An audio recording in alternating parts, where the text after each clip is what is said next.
Hello everyone. पिछले अध्याय में हम लोगों ने काल के दो प्रकारों के बारे में बात की थी, भूतकाल और वर्तमान काल। अब हम काल के आखिरी काल यानी कि भविष्यत काल के बारे में जानेंगे। भविष्यत काल यह जो है काल का तीसरा प्रकार है जिसे हम भविष्यत काल कहते हैं। भविष्यत काल का अर्थ होता है आने वाला समय, अर्थात जो समय आने वाला है वह जो है भविष्यत काल कहलाता है।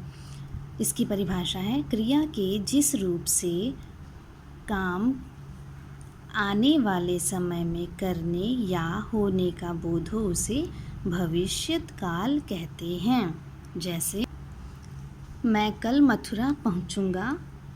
दूसरा एग्जाम्पल, दोपहर तक तेज धूप हो जाएगी।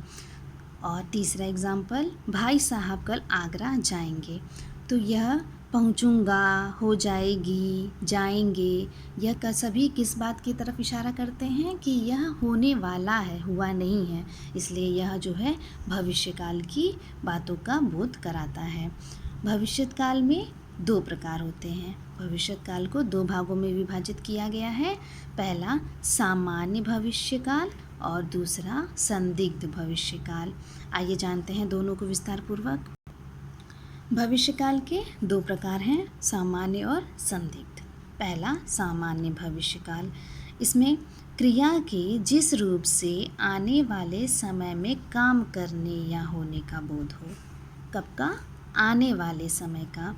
आने वाले समय में काम करने या होने का बोध हो, वह क्या कहलाता है? सामान्य भविष्यत काल कहलाता है। इसमें एग्जाम्पल हैं, सुबह तक मौसम ठीक हो जाएगा और पिताजी फल लाएंगे। यह जो है वाक्य जो किसकी तरफ इशारा करता है कि यह होगा, इसलिए यह सामान्य भविष्यकाल में आता है। इस प्रकार के जो वाक्य हैं, जो क्रियाएं हैं, इन वाक्यों की क्रियाओं को देखने से पता चलता है कि कार्य आने वाले समय में सामान्य रूप से होगा। अतः ये क्रियाएं समान भविष्यत काल के बारे में बोध कराती हैं। दूसरा संदिग्ध या संभाव्य भविष्यकाल, इसे संदिग्ध या संभाव्य भविष्यत काल के नाम से जानते हैं। इसकी परिभाषा क्रिया के जिस रूप से भविष्य में कार्य के होने की संभावना या इच्छा का बोध हो। ठीक है, कब हो? भविष्य में कार्य के होने की संभावना या इच्छा का बोध हो तो वहाँ पर संभाव्य भविष्यत काल होता है।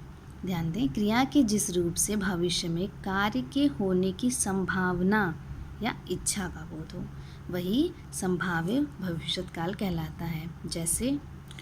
जैसे कि शायद कल राजू आए, शायद कल राजू आए, या भगवान करे कि तुम सफल हो, भगवान करे कि तुम सफल हो।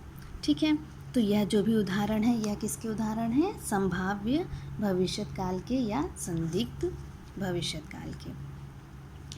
अब इसमें क्या है कि ये जो वाक्यों की क्रियाओं के जो आने वाले शब्दों में किसी कार्य के करने या होने की संभावना तथा इच्छा मात्र को प्रकट करती है, वह निश्चित नहीं कहलाती। वह निश्चित नहीं है कि ये होगा ही, राजू आएगा ही, या फिर तुम सफल होगे, यह निश्चित नहीं है। इसलिए यह क्रियाएं भविष्यत काल की ओर इशारा करती हैं। अभी तक काल के अध्याय में हम लोगों ने क्या सीखा? काल के अध्याय में हम लोगों ने सीखा क्रिया के जिस रूप से काम का समय ज्ञात हो। क्या ज्ञात हो? काम का समय, यानी कि कार्य जिस समय में किया गया उसका बोध ज्ञात हो, वह हमें काल का बोध कराता है। काल के कितने प्रकार होते हैं? काल के 3 प्रकार होते हैं या 3 भेद होते हैं। जब काम समाप्त हो चुकने का बोध हो उसे भूतकाल कहते हैं, यानी कि कार्य समाप्त हो चुका है, वह हुआ भूतकाल। जब काम के जारी रहने का बोध हो तब वर्तमान काल होता है, और जब आने वाले समय में काम के होने का बोध हो तो उसे हम भविष्यत काल कहते हैं। हमने ये सीखा। आज का गृह कार्य है, भविष्यत काल की परिभाषा लिखिए। निम्नलिखित क्रियाओं से वाक्य बनाई है। यहाँ पर 10 क्रियाएं दी हुई हैं, इनसे आपको एक एक वाक्य बनाना है। जैसे देखा, कर लिया, मारेंगे, चले गए, खेलते हैं, बना ली, खुलेंगे, पढ़ती होगी, खुलता होगा, खरीदा था। जैसे कि इसका एग्ज़ाम्पल मैं बता देती हूँ, राधा पुस्तक पढ़ती होगी। इस तरह से आपको इन बाकी के वाक्य क्रियाओं का आपको वाक्य बनाना है। धन्यवाद।